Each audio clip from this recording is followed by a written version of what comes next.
better to avoid plastics. तो इस function का नाम इन्होंने रखा है पुनरुत्थान. Okay.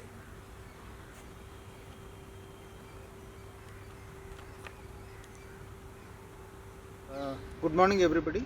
I now request the chief guest for this morning's event, Shri Durga Shankar Mishra ji. He is the Secretary for the Ministry of Housing and Urban Affairs, Government of India. So I'll request him to kindly deliver the inaugural address, please. Professor Rao, Director of the School of Planning and Architecture, Delhi. Amrenth, the President of NOSPLAN. All the students of planning and the members of faculty of planning who have joined this 3 days Punarutthan event from 29th onwards. At the outset, let me compliment you for this 3 days event on such an important subject. I apologize for not being present in person because of my some other commitments outside Delhi. I would have loved to be here and be talking to the students who are pursuing the area of planning and architecture. Well, I am very impressed with the word you have chosen for this 3 days event, Punarutthan. It is resurgence, transformation, and that is the age in which we are moving in. We are in now. Planning is one subject which many people may not even know how important they are. In fact, they think that anybody can plan, anybody can do the architecture. You don't require any specialized activity. But of late, when things have started moving in the urban areas so fast,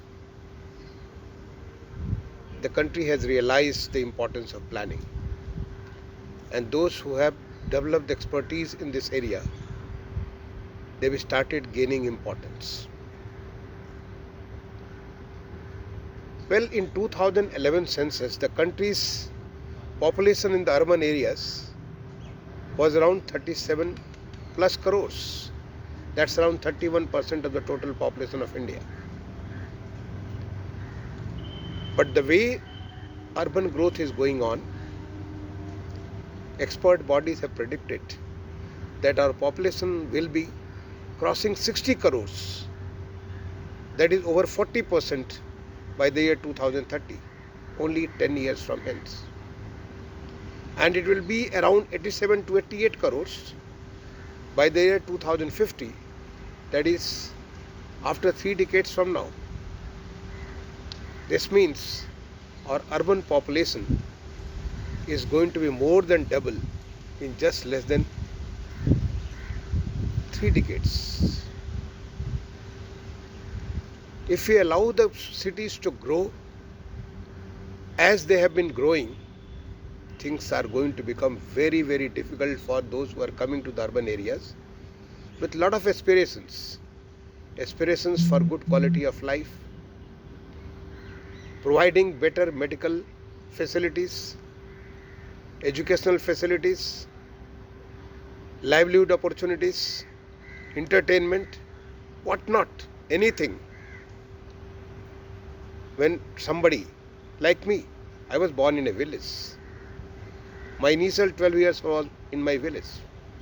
But then I moved to the urban area for the education. And from then on, I had been in the urban area. The first thing somebody encounters when he moves to the urban area is the housing. Because he doesn't have enough wherewithal to move in a good quality house. Then he either lands up in a informal settlement, a slum area, unauthorized area, or maybe the city sprawls where the cost of living is much less. And then he has to travel long distances in the city for pursuing anything as a student, as a business person, as employment, for pursuing an entertainment or doing anything. That makes the life very difficult. Our Honorable Prime Minister realizes right in the beginning. You may be aware in 2014 elections, one of his promises was to go for developing our cities as smart.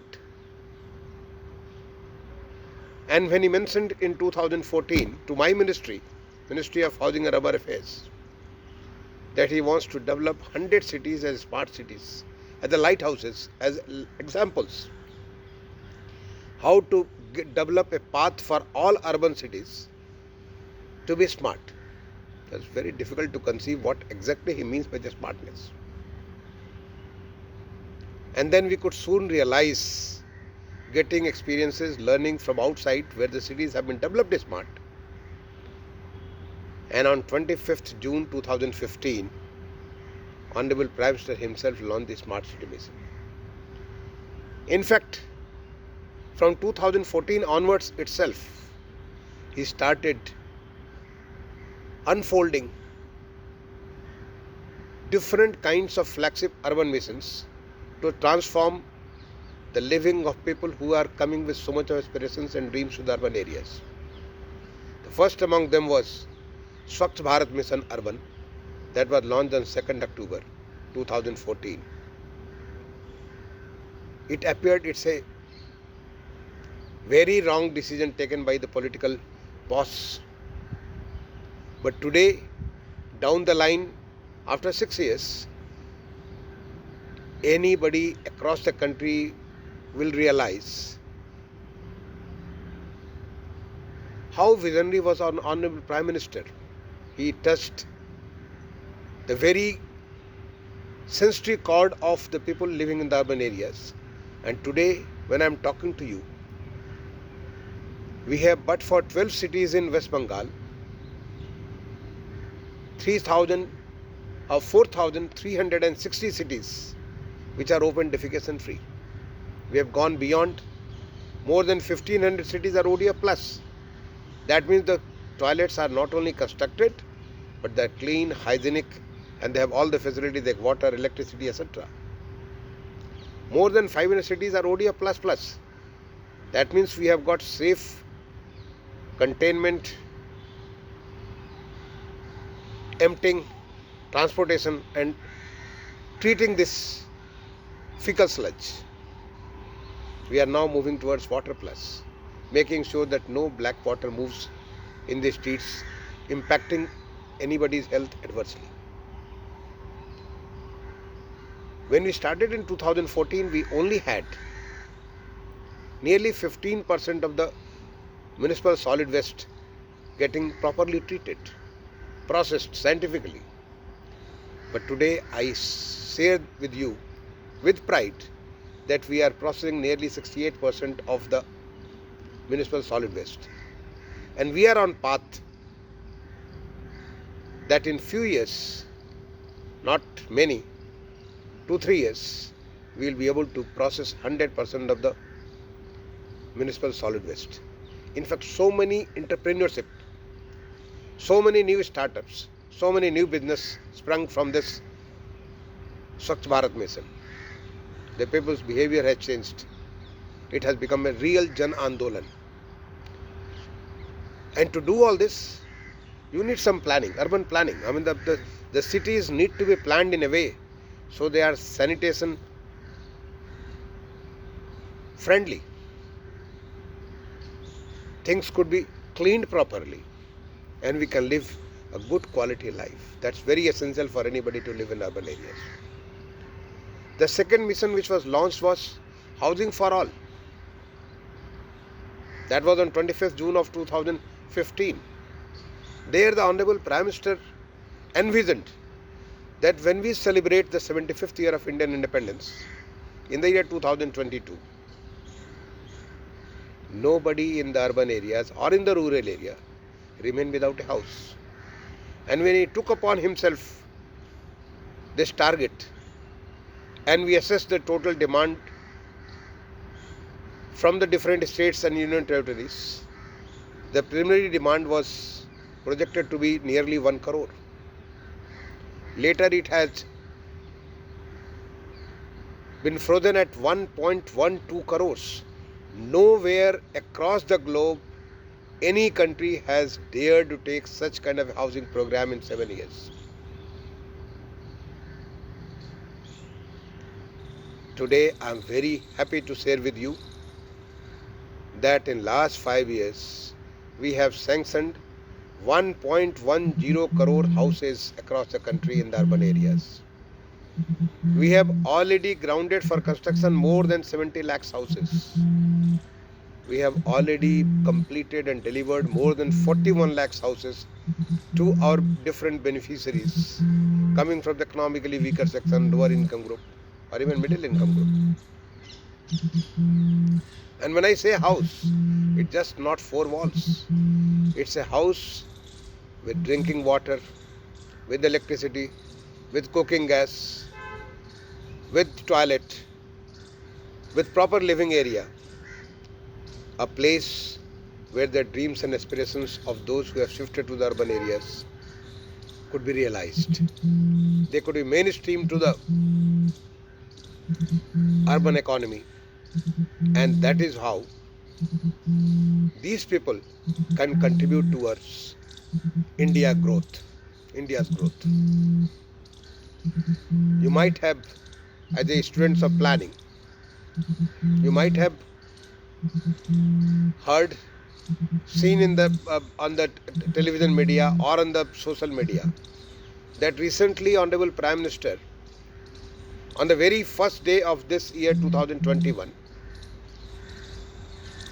laid foundation of 6 lighthouse projects in the city of Chennai, Rajkot, Indore, Lucknow, Ranchi and Agartala, where we are going to construct more than 1,000 houses at each place, varying from 6-story to 14-story, using the best construction technologies which have been identified through a global housing technology challenge which was held last year in 2019 March.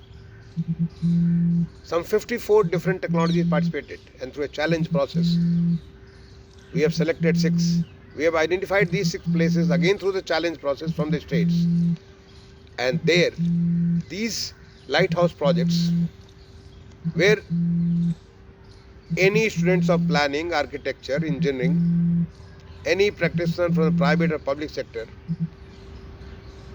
or a policy maker like me, or from the states, union territories, they can come visit.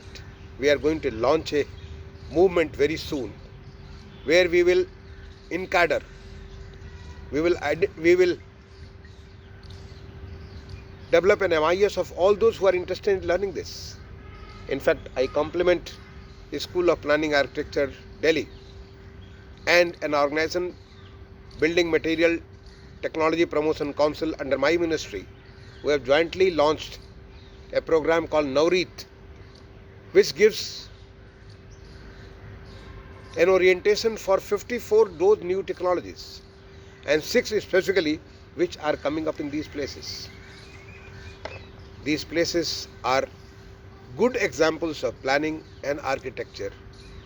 What is that you can do so that you give a good quality of life to the people, using resources in most efficient manner without endangering the environment. So it's an environment friendly practice. It is done in a rapid manner, like a factory. Things are done outside and they are brought at the site and assembled. In fact, I invite all of you that once we launch this, I think in a week or 2 we are going to launch a portal through which we are going to register all those who are interested in it. Every student must definitely get registered, and once you get registered, I promise you that we are going to stream all these activities at different point of time, even if you are not able to go and see it personally, because these things are going to be done in next 6 to 8 months. all the knowledge will come to you through the media, so that you can record that, you can learn that. And Honorable Prime Minister has already requested the universities and colleges that we would like these new technologies to be adopted by India as our Indian technologies, and they should become part of our curriculum in the engineering, in the planning, etc. The third mission which was launched on that day is the Atal Mission for Urban Rejuvenation and Transformation.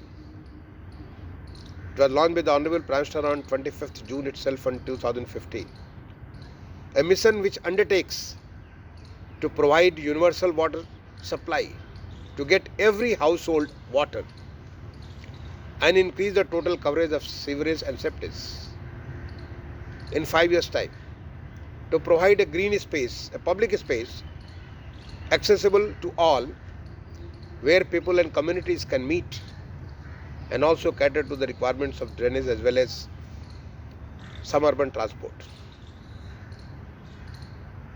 The total 500 cities were selected whose population was more than 100,000, or they were the capital cities, or they were important cities in the hills or on the banks or in the islands. And for these cities, total more than 77,640 crores projects have been prepared. And I am happy to share with you that more than 78,000 crore projects have been sanctioned, DPRs approved, works have been grounded, and they are going on. Over 40,000 crore work has already been completed. And all that require planning. How do you provide water? It's not a question of providing water. Where do you source it? How do you take it to the families? This infrastructure is so important for anybody to survive. What do you do so that people get 24/7 water? You spend minimum on the maintenance and the operations. All these require a meticulous planning. A person like you can contribute a great deal. The fourth mission, which was launched on the same day of 25th June 2015, was a smart city mission. Completely new thing which we didn't even know when the Honorable Prime Minister was envisioning. And my ministry, through large scale consultation, came out with a mission. And today it is making a bold statement across the country. Not only those 100 cities were selected, for the first time in the country, I have put in 37 years in the Indian Administrative Service and have served in different capacities in the state of Uttar Pradesh and in the central government. And I have only learnt that the government missions and the programs are like entitlements. Once the government launches a scheme or a program or a project, one gets entitled because one is backward, or one doesn't have that, or something of that kind. But this was one program which came through a challenge, a new paradigm shift, where any city was eligible for participation. And the criteria was, how do you dream your city to become smart over a period of time? How do you raise resources? The central government will give partly, state government will give partly, but how do you raise the resources to realize your dreams? And what do you do to make your city achieve the dreams and aspirations of the citizens? Ultimately, a great scholar and a planner, architect from Denmark, Copenhagen, I am forgetting his name, says cities are for the people. When the cities are for the people, the cities should address the issues of the people. And this smart city was nothing but ensuring first the livability, culturally sustainable, socially sustainable, economically sustainable, and employability, that is, improves the livelihood opportunities. It gave immense opportunities for the city administration to innovate, to do things which were citizen friendly, citizen centric. And I can say today a total smart city plan of nearly 205,000 crores, which was the aggregate of these 100 cities. We have already grounded projects worth nearly 146,000 crores. We have already completed projects worth nearly 40,000 crores. And a large number of them are under public-private partnership. The smart command and control centers, 53 of them are operational. 54th, I am going tomorrow to Dehradun to launch of the new smart command and control center in Dehradun. They are like the brain and the nervous system a human being has, so does the city has. The city can see things, process things, decide about things, whether it is sanitation, water, sewer, security, safety, transport, anything you think of, education, health. You think of anything. During COVID, when the world was facing such big challenges, our integrated command and control centers, they played a very, very important role. During the disaster, when the floods were there in Vadodara, floods were there in Kakinada, the cyclone was there, they were playing a very, very important role in ensuring citizen services, in predicting things, in logistics management, in ensuring that misinformation or wrong information does not go to the people. People get the right kind of information. I will invite you, if you are in a city, one of the smart cities, please do visit our integrated command and control center. See the kind of power it gives to the city. And not only that, our smart cities, we have learnt new ways of planning. The planning which is called retrofitting. The brownfield, the city is already there, we need to retrofit so that provide you better quality of life. A redevelopment will completely demolish the place and come out with a new development where the people have better quality of life. Or a new development, green development. That is the city's area adjoining the city, where you do the completely new development. And a mixed development which used to be in order earlier, but we started segregating things in the planning. We started, this is residential, this is commercial, this is industrial, this is that, this is that. A movement which was started by the automobile industry, impacted by them, that people have to travel a lot.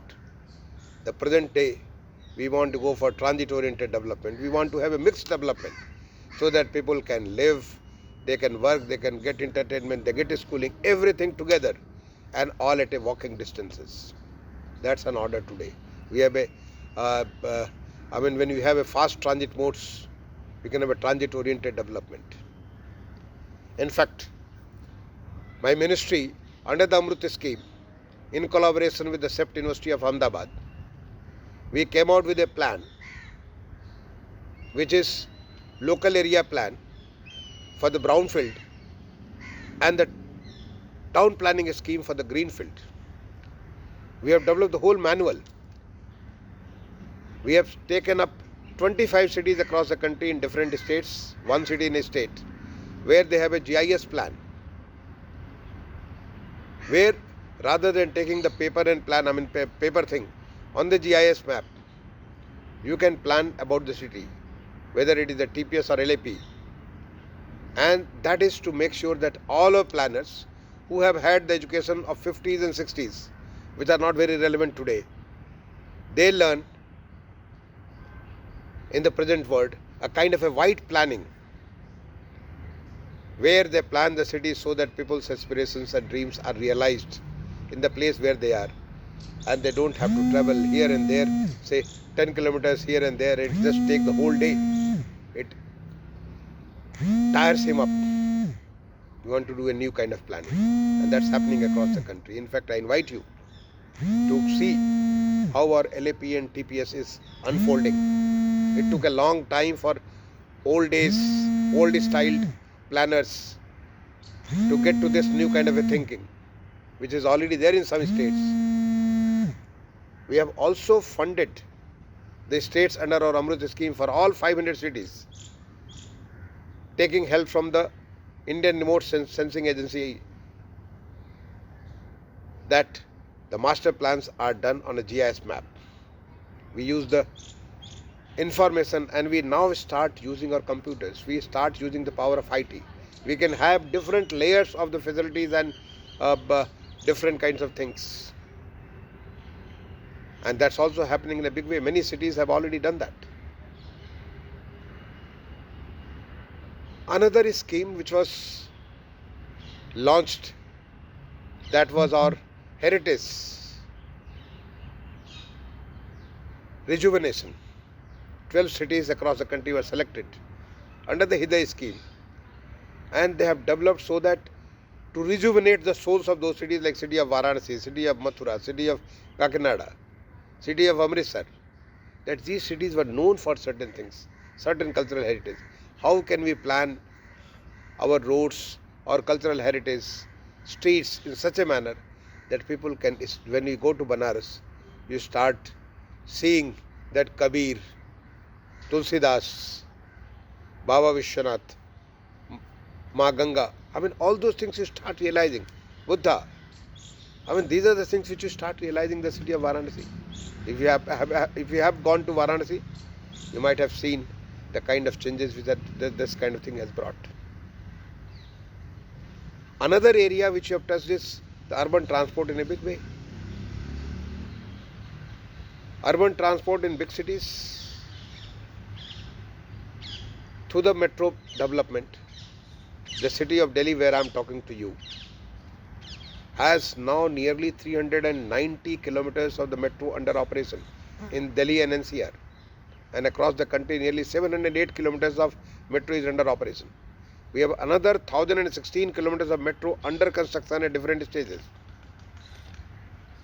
We plan to get nearly 1000 kilometers of metro under operation when we celebrate the 75th year of Indian independence, and move 1 crore plus people on the metros. That's a big thing. We have also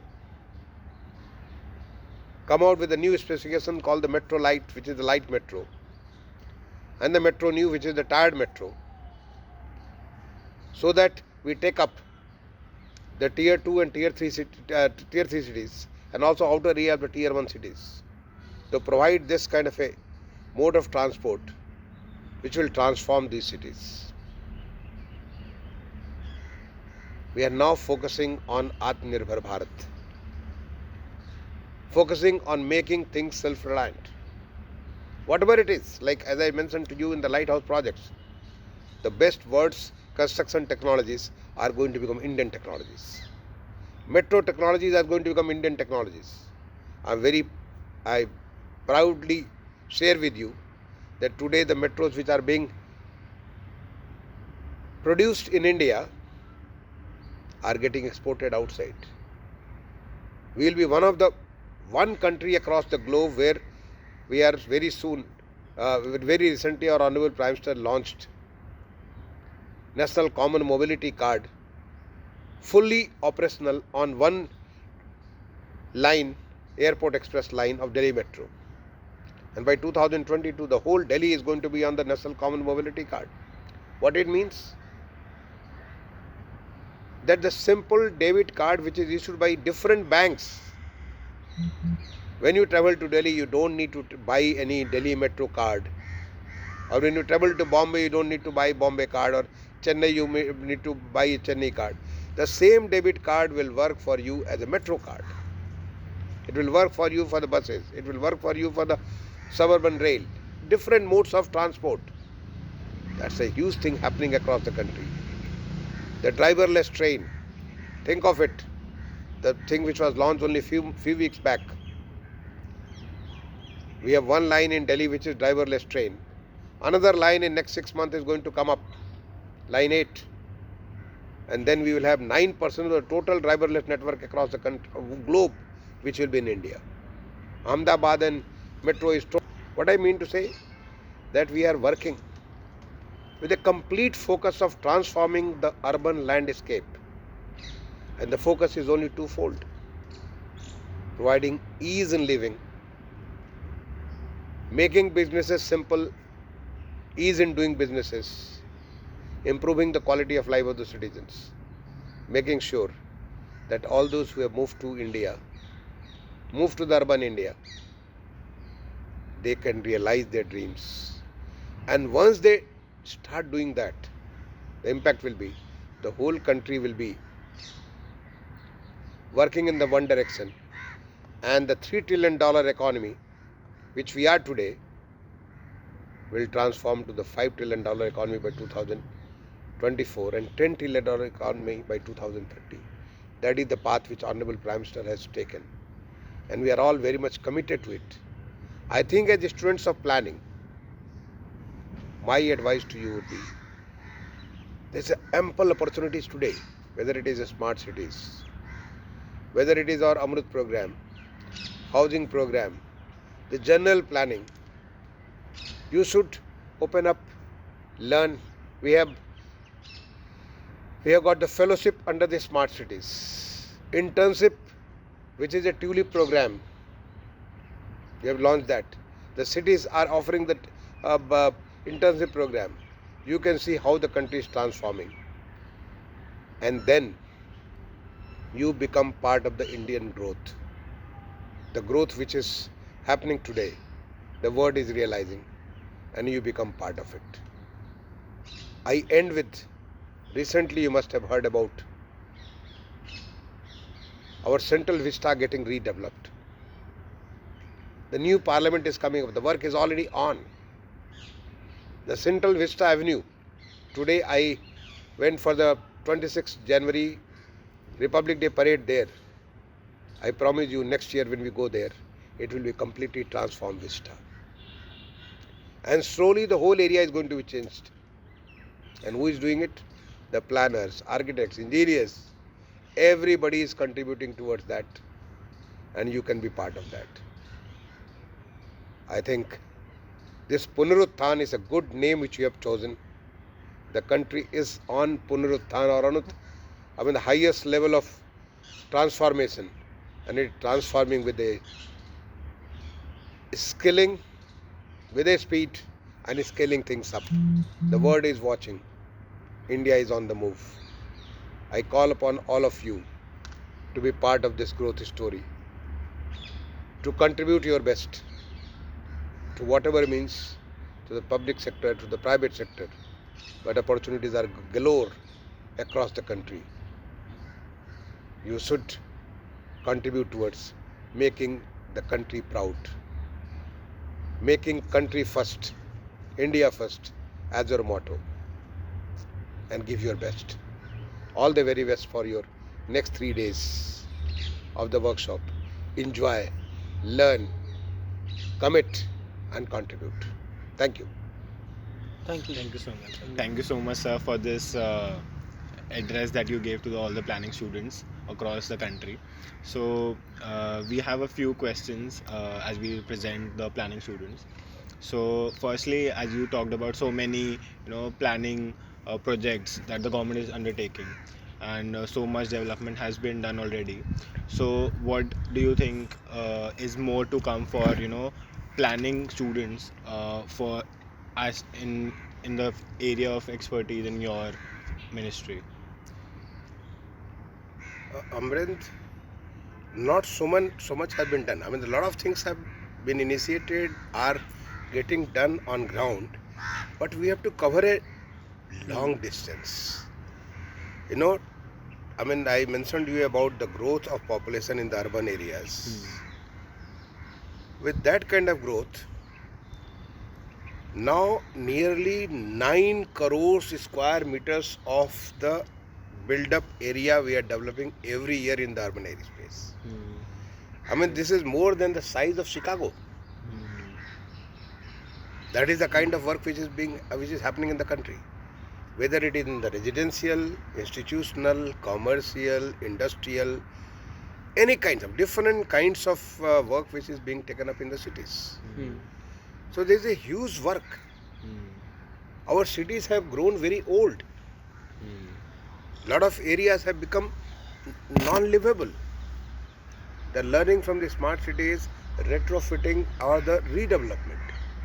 The cities will have to be renewed, either retrofitted or redeveloped.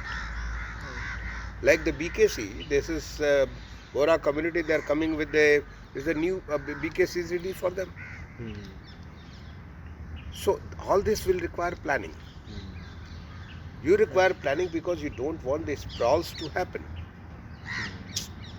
In fact, I have put in already 3.5 years, more than 3.5 years as Secretary of Ministry of Housing and Urban Affairs, and another more than 3 years in the Ministry as the Additional Secretary in the Urban Development. Earlier, I had a stint as Vice Chairman of Kanpur Development Authority in the state of Uttar Pradesh, as the Principal Secretary of Urban Development in the state of Uttar Pradesh. More and more I reflect upon my experience and learning. I find that the planning is the key to all kinds of urban, to address all kinds of the urban challenges. If the things are not planned well, it is not only the cost of development is high, but even the operational and maintenance costs are very, very high. Now is the time we have to go for mixed development. We have to go for high rise. Right. We need to make use of the available resources in the most optimal way. We have to make sure that we don't land up putting so much length of the, whether it is the water line or sewer line or electricity or whatever. We have to make things available right at your doorstep. This requires a very serious thinking. So I think the planning has a very, very important role to play in the time to come, especially when the people across the country have realized that you have to go for professional planning and not any kind of planning. What kind of road you want to take, what kind of resources, infrastructure you want to develop. All this requires a lot of thinking. Whether you take it 9 inches or 18 inches or 30 inches, all this makes a big difference. But you have to think for the future. Right, sir. And there your role is so much important. Sir, I wanted to ask you, how do you think we can spread the word that that there is a need of importance of planners?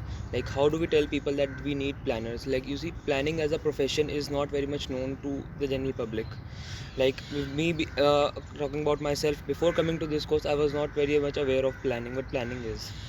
So how can we promote planning as a course and also planners as an important asset for the country? Like, planners are really needed at that moment. How can we spread this word? How can, like... Well, you see, the planning is in the cities are controlled by Town and Country Planning Acts of the state governments. The Model Act was done by the Government of India. Right. And we have the apex body called the Town and Country Planning Office, TCPO, in Government of India. And their reflections are there in all the states.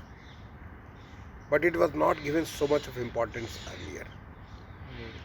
In fact, the master plan, which is the mandate of the law, that every 20 years you have to have a new master plan. And I know when I joined in the year 1998 as a Vice Chairman of Kanpur Development Authority, whose major function is preparing a plan and ensuring that the city is developed according to the plan. Right. It was pending for so many years. The city of Delhi, where we are, the plan for 2021, I mean the master plan of Delhi 2021, it was notified in the year 2006, February 2006. Yes. It was supposed to be renewed every 5 years, but only 2 renewals took place. It was not so much important, but now the way country is transforming the urban landscape. As in my inaugural address I mentioned to you about the different kinds of things people have realized. See, the master plan of Delhi for 2041, it is at a very, very advanced stage. Hmm. the National Institute of Urban Affairs, the School of Planning and Architecture, and various other expert bodies are helping Hmm. Delhi Development Authority to prepare the master plan for the year 2041. The regional plan for the NCR, National Capital Region, Right. which constitute Delhi, part of Rajasthan, part of Haryana, part of Uttar Pradesh. That is again in making. A lot of consultations, Professor Rao will corroborate that. A lot of consultations are happening. Hmm. As I mentioned to you in my inaugural address, that earlier people were not even aware. I mean, they had to do the planning table survey and ground table survey and such kind of things. Hmm. Age-old devices. It will take long time to understand the cities. Now we have the power of IT. We have the power of the space technology, Hmm. where even to the specification of less than 5 meters, we can get data from the satellites Right. and use that as a base plan. My ministry has funded developing the GIS master plan for all 500 smart cities, and a lot of them are in advanced stages. Few of them are already come up. We want to prepare a GIS based master plan, and based on that you can keep on adding different layers to facilitate people, Okay. so that they can plan where the schools will be, Hmm. where the Anganwadi should be, where the post office, where the police, all these things will be. So these things come up. I also mentioned to you about the local area plan and the town planning scheme, which you have developed through the SEPT University Ahmedabad. And there we have taken help of World Resource Institute, WRI, Okay. Tamil Nadu Town Planning Institute, based in Coimbatore, and SEPT University, to handhold the various states. The cities, 25 cities we have selected, so that we plan Hmm. we train our planners, let them understand the modern day planning, something what they were doing in 50s and 60s, which are now obsolete. Today we have to plan our cities, Hmm. which is the transport and the infrastructure planning have to go hand in hand. When you plan your town, when you do a town planning, you have to make sure that this is sanitation friendly. Right.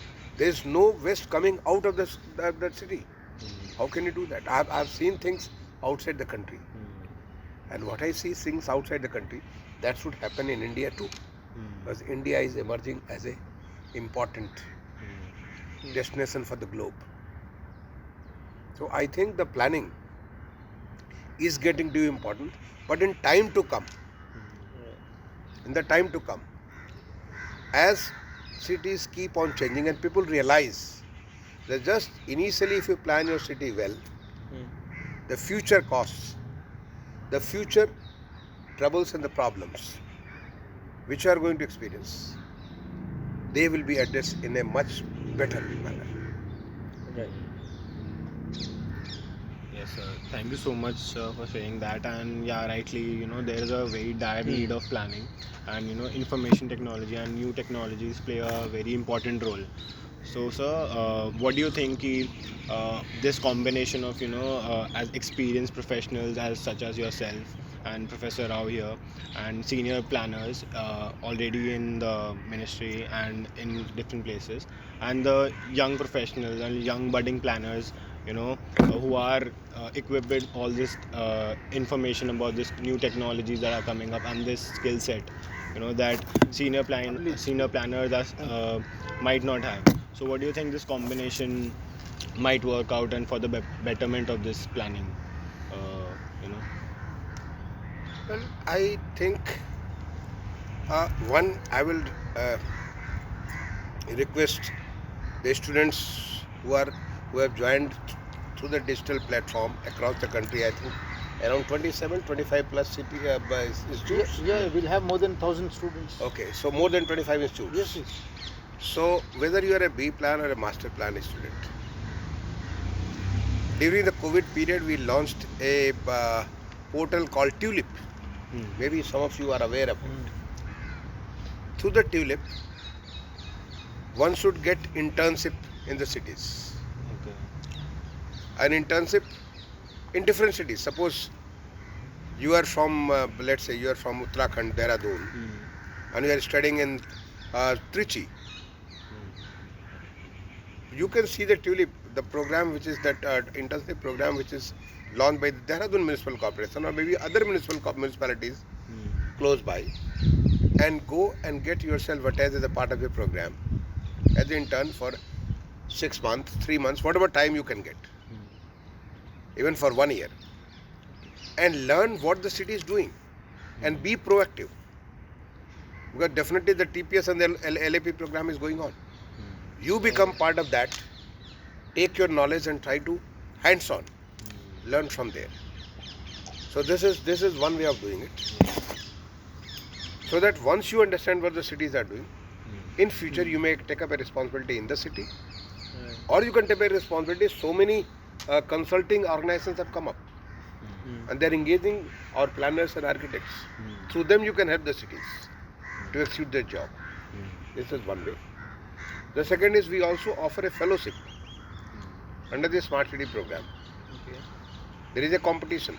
It is not for, we have a competition, we select fellows, and these fellows we get them solve a specific problem of the cities. They have come out with a lot of good things they have come up with.